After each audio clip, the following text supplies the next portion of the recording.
وظیفه ده یو دا شروع کا ته ګوره چې مال تا پسې منډې وای کنه دولت تا پسې منډې وای کنه یو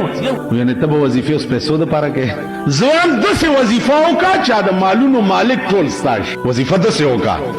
مالونه ټول د چا دي د خدای دی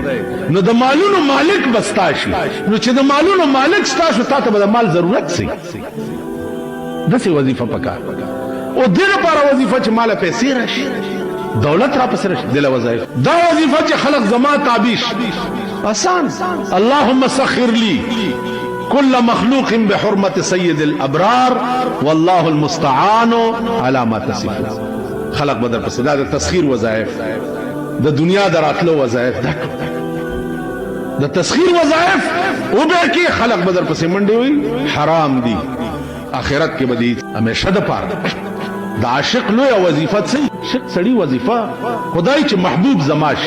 او محبوب په دې کائنات کې بل څوک کې دی شي سوا د خدای د ذات نه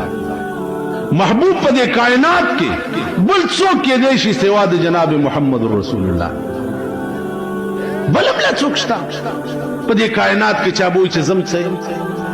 بل څوک په خدای قسم چې دا کوشش وکړي او ډیر آسان ملاوي چې یو زیارت درته وشو د جناب محمد رسول الله صلی الله علیه وسلم ټول عمر بده هغه خون د خلې نه نزي او نه به ټول عمر په بل خون پسې وګرځي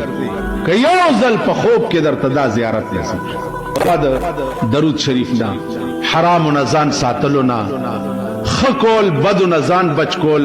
په دې سيزونو باندې عام طور میاش دو خواریو کا ته ګوره چې تا تکي زه چې طالبم دا درود شریف اوس میزان مړ کو نه کیږي ځکه چې د مردار سره خلط شوم خلینه می کنزلی موزي خزو پسې بس خلا می خراب شو اوس ډیر کوشش کوم راته نه مړ طالبګیره زمانہ کې چې خلا مې امټیکو او خیالات مې امټیکو سلور کرت ما جناب رسول الله په خوب کې لیدل اوس کلونه وشو چې دې دنیا کې ګرځم کنه چې سترګې مم شیطانت ګوري وګونه مم مرام تو باوري بدن مم مرامیانو سره جنگيږي را جنگيږي کنه جی اوس مونږ سره د رسول الله څخه کار دی چې مونږ ته ځان دا لپاره پاک وخت پکار پاک خلق پکار پاک ذهن پکار پاک زړه پکار